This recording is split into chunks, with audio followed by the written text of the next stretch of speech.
É isso, Sociedade Digital no ar, a ponte aérea mais tecnológica do rádio, da TV e da internet. Cumprimento você que nos acompanha pela rede Jovem Pan News no rádio, você que está ligado na sua TV por assinatura no canal Jovem Pan News, ou você que está nos acompanhando de manhã, de tarde, de noite, não importa, na internet, lá no canal Jovem Pan News no YouTube ou pelo Panflix.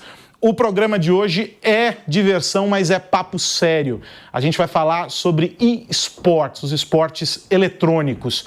E vamos romper alguns preconceitos, algumas ideias pré-concebidas. A primeira delas eu já vou acabar aqui de pronto. Você é um gamer ainda que você diga que não é. Porque mesmo que você fique lá só jogando Candy Crush no seu celular, isso já te faz um gamer. Então, jogou paciência no teu celular, no computador, você já é gamer. Não é só quem joga Free Fire, enfim, não importa. Você é um gamer se você jogou alguma dessa, o jogo da cobrinha, lembra? Então, você já é um gamer, então está convidada a participar dessa nossa conversa. E esta conversa só é completa se a gente fecha a nossa ponte aérea. Então, antes de apresentar os nossos convidados de hoje, eu quero cumprimentar o meu amigo André Miceli. Você também é um gamer, velhinho. Aros, eu quero saber se além de gamer, eu sou esportista. Essa é uma dúvida maior, que eu sou um gamer mal sucedido, diga-se de passagem, eu sou um péssimo gamer, isso eu já, de certa maneira, imaginava. Você sabe que eu poderia ser aquela figura política e falar assim, claro, mas eu sou seu amigo e antes de qualquer coisa eu tenho um compromisso que é o de não te enganar. Você não é um esportista. Por mais que você fique horas e horas aí no Candy Crush, isso não te faz um esportista, André Miceli. Quero frustrar você nesse aspecto. Eu já estava cheio de esperança aqui, cara, que eu tinha arrumado um argumento para sempre agora. Não, mas você... então, vamos no máximo você pode ser um atleta do bar. Tá certo, No máximo, assim, você é um atleta do bar. Agora... no campo dos esportes, acho que não tá rolando, não. Não, você sabe que outro dia eu tava pensando que se eu estiver atravessando a rua e algum carro chegar, eu deito. Olha só, deixa eu apresentar aqui essa turma que está conosco hoje no Sociedade Digital. Quero já cumprimentá-los, meus amigos. Então vou começar lá da ponta para cá. O Daniel Kossi, que é presidente da Confederação Brasileira de Desportos Eletrônicos. O Hidalgo Dalcoleto, que é vice-presidente da região Sudeste, é isso? Sim.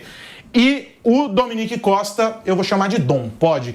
Fomos apresentados assim, vai ficar complicado. O Dominique é muito formal, pode ser, Dom? Pode ficar à vontade. O Dom, que é vice-presidente também da CBDEL. E, bom, obrigado por vocês estarem aqui com a gente. Eu estava brincando com o André e dizendo assim... que basta jogar lá o Candy Crush para você ser classificado como gamer. Essa não é uma mentira, embora pareça, né, Daniel? Uhum. É uma verdade. Uhum. Mas há uma diferença entre ser um gamer e ser um esportista ou um atleta que pratica esporte eletrônico. E é nesse segundo tópico aí, nessa segunda coluna, que a confederação se enquadra onde está a atuação de vocês. Vocês estão olhando para o esporte eletrônico.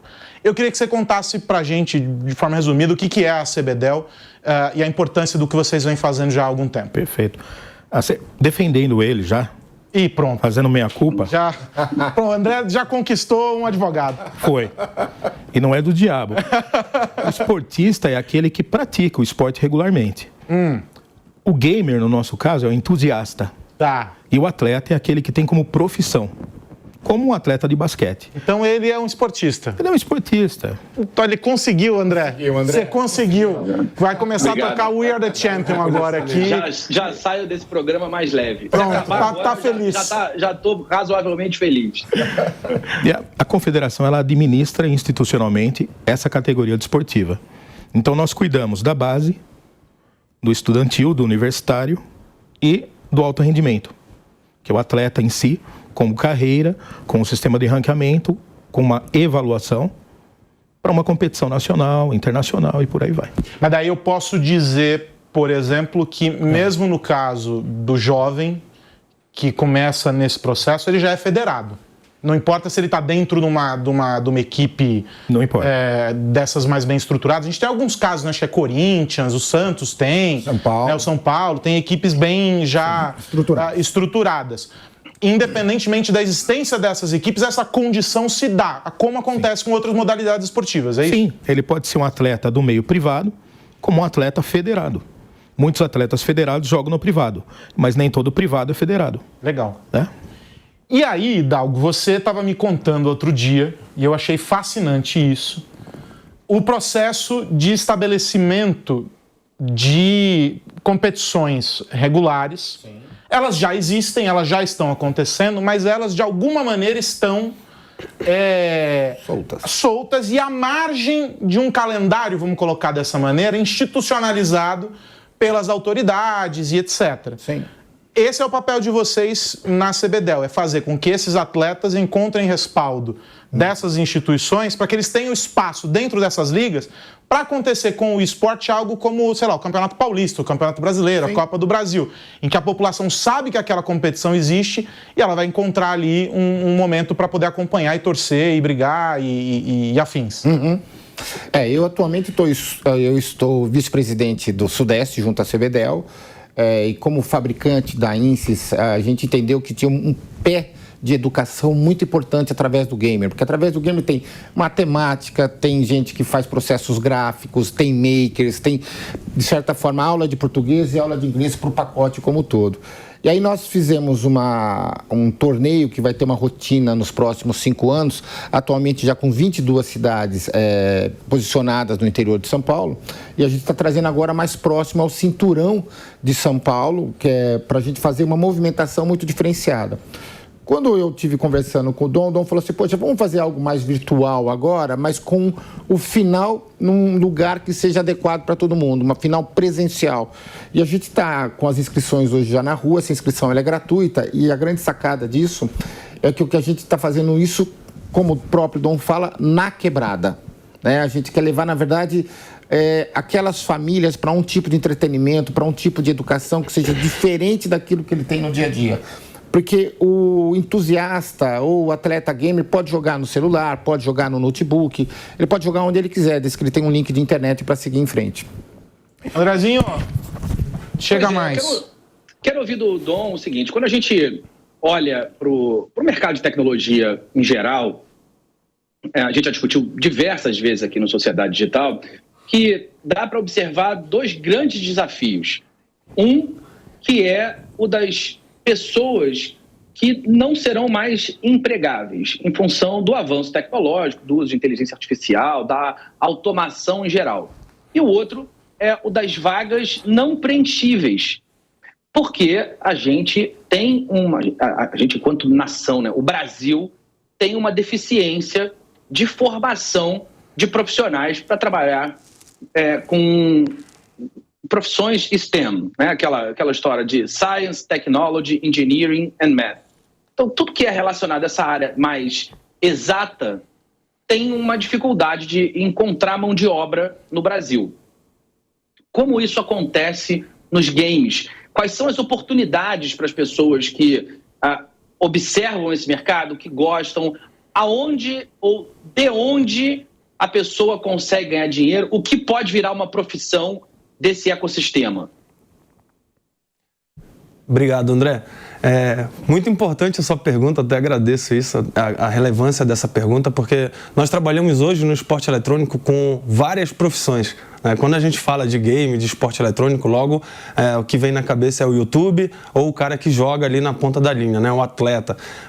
Mas, além disso, a gente trabalha com opções de diversas áreas, assim como criador de conteúdo, design, o narrador, a equipe de cast em si, que não é só de narradores, mas também tem o analista do jogo, tem o comentarista. Então, são várias profissões, além de ser o mais conhecido como youtuber e o pro play, né? Então, no nosso ramo, a gente tem essas 2 principais profissões, que são as mais conhecidas no cenário, que é o que todo mundo quase fala, ou é um youtuber ou é um pro play. Mas, na verdade, não. A gente tem, né, um nicho muito grande. Então, a gente acredita muito que com o reconhecimento também desse cenário, com o reconhecimento do esporte eletrônico como esporte profissional, vai abrir ainda mais um leque para oportunidades. E o que a gente faz, o meu papel, na verdade, dentro de ambos os projetos, tanto no institucional, que é o ecossistema federativo, quanto no cenário privado, é aproximar a comunidade, é dar oportunidade para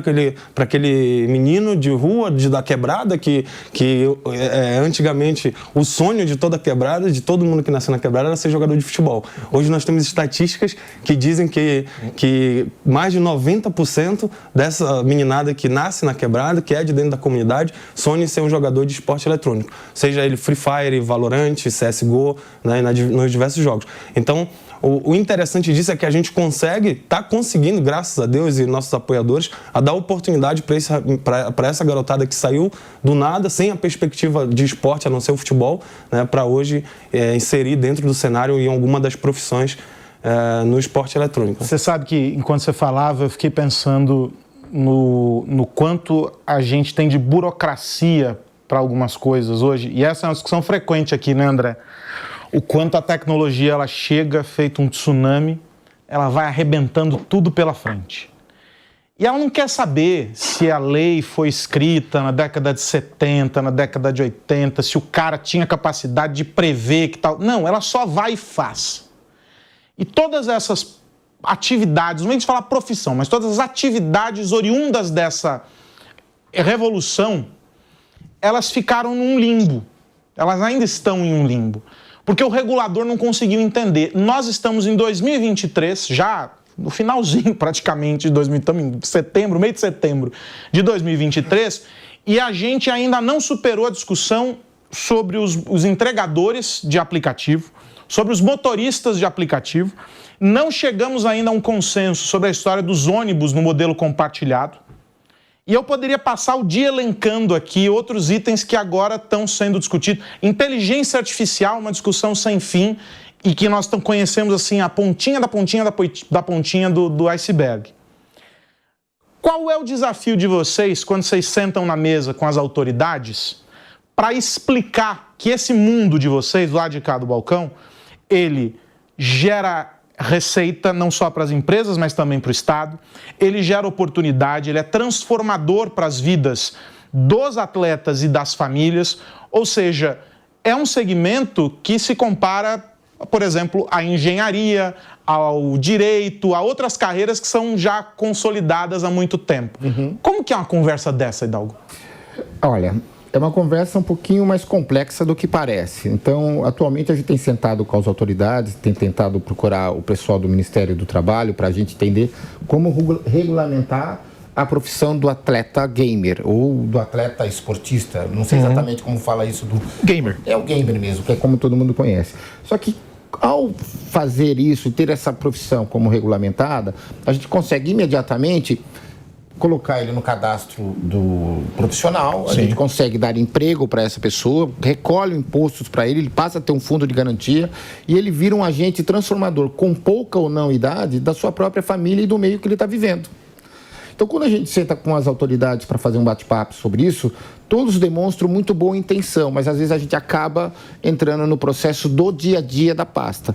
O que a CBDEL fez, muito até com o trabalho do Daniel? A gente produziu o conteúdo inteiro só para que a pasta da autoridade ou a área jurídica faça a análise, incorpore um dado ou não nesse conteúdo e siga em frente. Então a gente já tem procurado essas autoridades e não só para isso, porque assim, você tem um atleta gamer, mas tem toda a turma de produção, tem toda a turma que monta o evento, tem toda a turma de cenografia, de montagem de LED, de montagem de computadores, ou seja, a gente movimenta a cada evento fácil umas 1000 pessoas diretas e indiretamente num único evento. Tá certo, Dom? Acho que esse é o número mesmo, não é? Perfeito, de participantes. Não só de participantes, mas do staff, o staff que trabalha. Porque o staff não é só aquela turma que está ali no evento naquele dia, mas são todos aqueles que trabalharam para promover o evento de forma geral e criar o evento. Vai desde a área de marketing, fazendo uma venda ou não para alguém, ao cidadão que está apertando o parafuso da câmera para fazer o processo junto aos narradores. Então, assim, a cadeia é grande. Sim. aqueles nomes pequenos que aparecem no letreiro final de filme que não acaba, aquilo tudo é emprego. Tudo aquilo é emprego. Então a gente é uma indústria hoje, através da confederação, e a indústria gamer é uma indústria que movimenta não só um grande capital financeiro, mas movimenta uma grande quantidade de vidas. E é realmente muito transformador quando você vê isso, ou na comunidade, ou na quebrada, como o Dom fala, porque a gente realmente, sem querer, transforma a vida daquela pessoa. Então ela passa a ter uma alimentação decente, ela passa a ter educação decente, ela passa a ter acesso à tecnologia de forma geral, ela começa a ter o espectro, aumenta muito daquilo que ela estava acostumada a ver.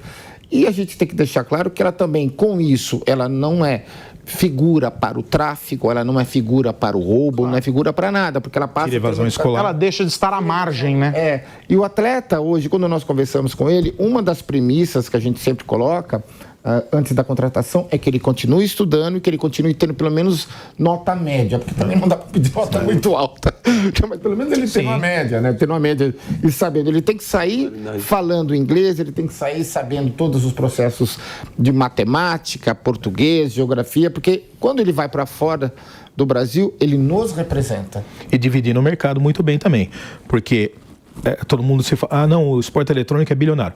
Bilionário é a indústria de games. Sim. O mercado de esporte eletrônico é milionário. Ele é uma fração. É. Um ele é pedaço. parte. Ele Né? é Ele um tronco ali à parte. Chega mais, André Miceli. Eu quero que o Daniel me conte como está o entendimento brasileiro. O Aros se referia às autoridades. Quando você senta à mesa com as autoridades, quando você faz um trabalho que é quase de evangelização, para usar o termo que a indústria de software gosta muito, de ensinar o legislador, de ensinar ou criar momentos que viram jurisprudências mais à frente e, eventualmente, jurisprudências que se tornam definições, leis, enfim. Esse processo de amadurecimento do Brasil comparado ao restante do mundo, Daniel, como você nos vê? Olha, é imaturo e despreparado. Muito, muito. Lá fora a gente nada de braçada, por exemplo. Lá fora eu estou conversando com pessoas com um projeto de 2.3, 2.4 bi para construir uma cidade. Regulamentação e reconhecimento e regulação do esporte eletrônico tem em alguns países. No meu ver, o esporte é autorregulamentado. O que nós precisamos é que ele seja legitimado e reconhecido por lei como categoria. Por quê? Porque só aí você consegue tirar os benefícios de políticas públicas. Caso contrário, você não tem. Mas a gente teve até pouco tempo atrás, se fosse a história da regulamentação, a gente teve até pouco tempo atrás, acho que foi comissão, audiência pública, o que foi? E a tentativa era de brecar, por exemplo, fazer restrição de idade. Tinha uma série de discussões ali que caminham na contramão do que o mundo vem fazendo. Exatamente. Também com deixar na mão de legislador que não tem base, ou que é mal amparado, que é mal assessorado. Por exemplo, os projetos de lei, que inclusive não foi aprovado só em São Paulo, agora em 15 estados foi aprovado, só reconhece o esporte eletrônico como desporto e o praticante como atleta, em vários níveis. Pronto. Depois disso, o esporte eletrônico se autorregulamenta. Você já tem o que prevê a lei e a Constituição para o esporte e para a livre associação. Então, eu acho que, sabe, toda vez que você tem ali, não, vou fazer uma audiência pública, é perder tempo, é enxugar gelo com pano, porque nós já estamos lá na frente. Mas isso vai ao encontro do tsunami da tecnologia. É isso aí. Na hora que as pessoas vão legislar alguma coisa, aquele período já passou. Então, tem que entender o seguinte, é legal legislar para suprir os direitos trabalhistas de quantidade de horas trabalhadas e tudo mais. Isso faz todo sentido. Agora, legislar para falar que o menino de 14 anos não pode fazer isso, não pode fazer aquilo, é muito complexo. Então, você pega, por exemplo, o Neymar na base com 14 anos não poderia jogar, se a gente usar o exemplo do Santos. Então, quando você classifica o aluno ou a pessoa como atleta, você abre uma oportunidade para ele efetiva. Porque a gente não está falando de trabalho escravo, não tem trabalho escravo nesse processo. E cada um tem seu nicho. Não, cada um tem seu nicho. Claro. Agora, por exemplo, você pega os jogadores de futebol que saem, por exemplo, lá do Amapá para vir morar em Santos, às vezes mora num lugar mais apertado ou mais confortável, não importa de onde ele estivesse, e está ali, longe da família e tudo mais. Com o esporte eletrônico, a gente não precisa dessa movimentação. Com o esporte eletrônico, ele pode trabalhar da casa dele, literalmente como um home office. O que ele precisa é se dedicar uma quantidade de horas por dia para que ele possa se profissionalizar e virar um profissional ganhador. A oportunidade está para todo mundo ali. Então, ao profissionalizar esta, eu chamo criança no bom sentido, seja ela de 14, 16, 18 anos, você encaminha um equipamento para a casa dele, encaminha link de qualidade. Então, ele tem um período de estudo e jogo, né, como atleta, que ele faz dentro da sua própria casa, e em seguida com grupos. E aí vai ao encontro todos os torneios que nós vamos realizar. Porque no fim do dia o papel do regulador é criar condição e não dificuldade. Sim. É criar parâmetro de onde para onde, Sim. etc. Mas à medida que cria dificuldade, você não anda. E isso, quando a gente fala sobre popularizar, é um condicionante. Sim. É uma situação em que se eu não consigo ter uma estrutura que dê segurança para que os investimentos cheguem, para que as empresas se sintam confortáveis, né, para que as oportunidades apareçam, o emprego não vai acontecer, os eventos vão deixar de ser interessantes e aí não vai ter mídia, etc, etc. No fim do dia ninguém conhece. E aí tem um caso interessante sobre o universo gamer, não necessariamente esportes, e eu quero perguntar para você isso, Dom, porque eu conheço desde a primeira edição. E é algo que me fascina porque movimenta muito mais do que a indústria. Movimenta uma cultura. E a cultura é algo que se sobrepõe à questão mercadológica e a todo o resto. Porque o futebol tem uma cultura própria. Sim. O basquete tem a cultura própria. O vôlei tem a cultura própria. O tênis, outros esportes. Os esportes eletrônicos também têm. Tem valores, tem uma comunhão ali. Quando a gente fala sobre cultura, a gente está falando sobre isso. E todas as vezes que eu fui até a Brasil Game Show, que vai acontecer agora de novo, daqui a poucas semanas, todas as vezes que eu fui até a Brasil Game Show, o que mais me chama a atenção é isso. Não é necessariamente o fato de todo mundo que está ali entender aquilo como um esporte. É ainda a visão do entretenimento, faz parte do universo da cultura pop. Talvez hoje até mais da cultura pop do que propriamente dentro dos esportes, porque o dinheiro chega muito mais fácil e o negócio, o mercado acaba atendendo. Mas quando a gente pensa ali, tem campeonato ali dentro, você tem uma série de ações que acontecem ali, que movimentam essa cultura. A Brasil Game Show é um exemplo de romper com esses entraves e encontrar uma interface com o público para dizer assim, ó, vem cá que aqui é o seu espaço também, você que pratica esportes, você vai estar dentro desse universo. A cultura é esse caminho e a BGS faz isso? Sem dúvida, Aros. A BGS é o maior evento que nós temos, né, do cenário de games e esportes, e é exatamente o evento que abrange todos os nichos dentro da área game, né, dentro do esporte eletrônico, ou seja, do game em geral, porque eles atendem todos os setores. Lá dentro, como você bem falou, temos os setores de YouTube, a exposição de marcas, os criadores de conteúdo. Não só de hardware, né? Rádio e temos também simuladores, né? Temos jogos que estão inseridos dentro do esporte eletrônico e não, que são apenas praticantes, assim como a gente tem as competições profissionais também. Eu acompanho a BGS desde 2017, em 2018 a gente teve, que foi o grande boom do Free Fire na época, e a final desse evento foi lá dentro da BGS, assim, foi um estouro muito grande pro cenário. Foi quando eu, particularmente, comecei a voltar os olhos, né, e acompanhar mais a Brasil Game Show. E a oportunidade que eles dão, sem dúvida, é a maior feira, a maior união de games e do esporte eletrônico do Brasil, reconhecido tanto dentro como fora do cenário, né? Lá fora também o pessoal fala muito desse evento, assim, a gente tem muito contato com a GS, por exemplo, que aconteceu. Sim. E outros eventos lá fora, então é a referência do evento pro Brasil. E esse é o caminho, é a gente popularizar, é conectar todas essas realidades e fazer com que o propósito seja um só, é o somar para conquistar. Né, dentro desse universo, quanto mais, e já é um universo de nicho, quanto mais dividido você está, pior é para você conseguir fazer com que essa cultura se estabeleça. Isso vale para qualquer ambiente, porque quando a gente fala, e o André vai me sacanear dizendo que eu sou bitolado, mas eu sou o cara da cibersegurança, eu gosto desse assunto, etc. Também. E para mim, cyber é justamente isso. Não é você, dentro de uma empresa, por exemplo, quando você vai fazer um projeto ali, não é você dizer assim, não, peraí que nós estamos agora na área de logística, nós estamos aqui atendendo essa questão pontual.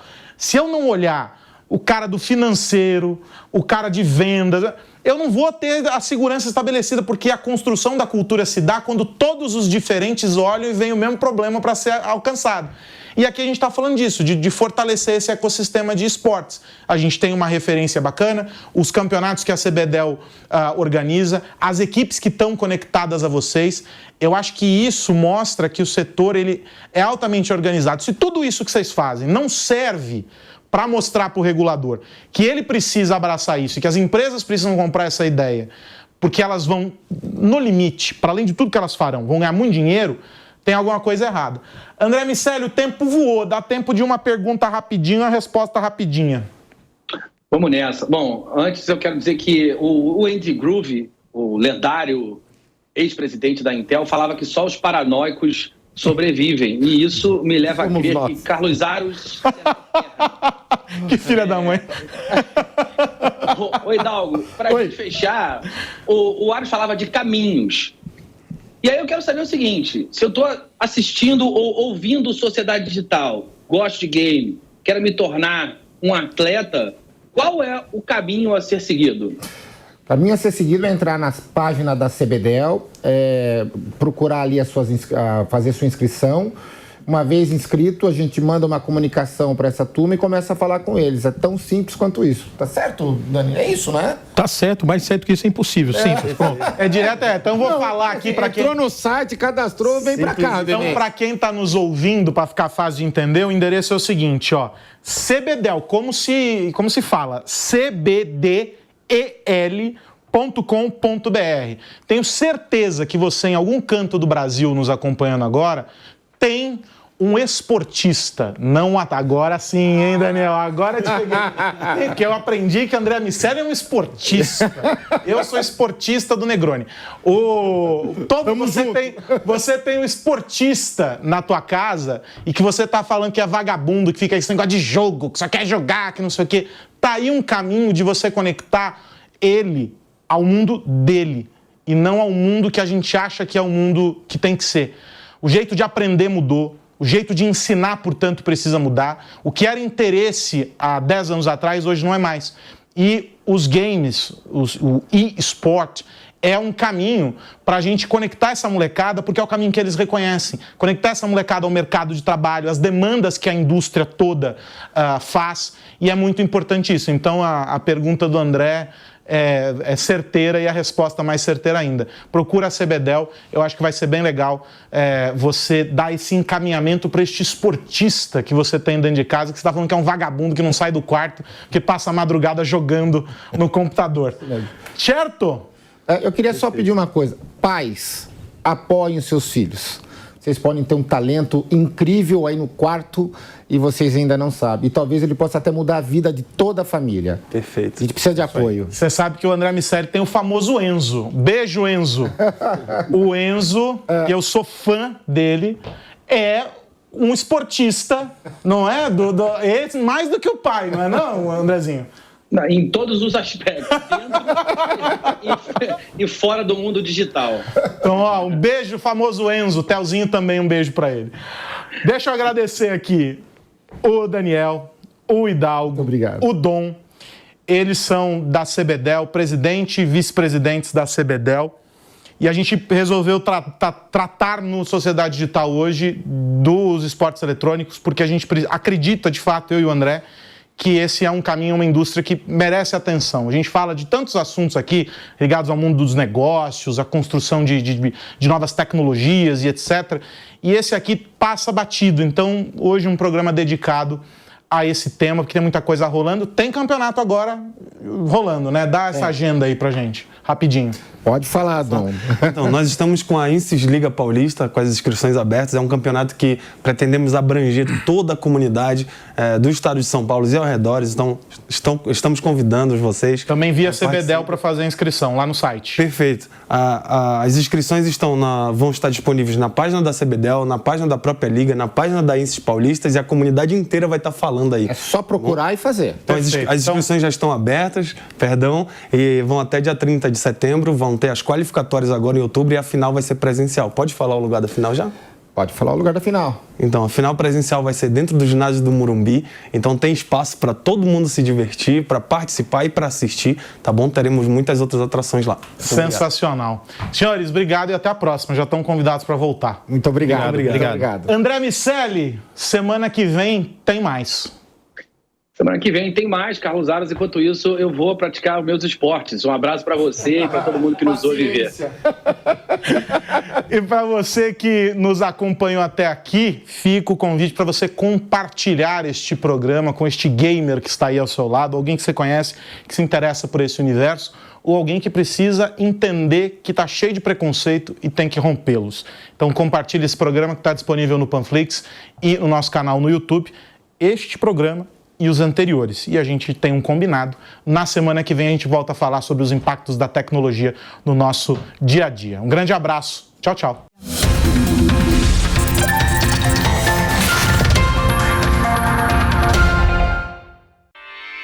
Realização Jovem Pan News.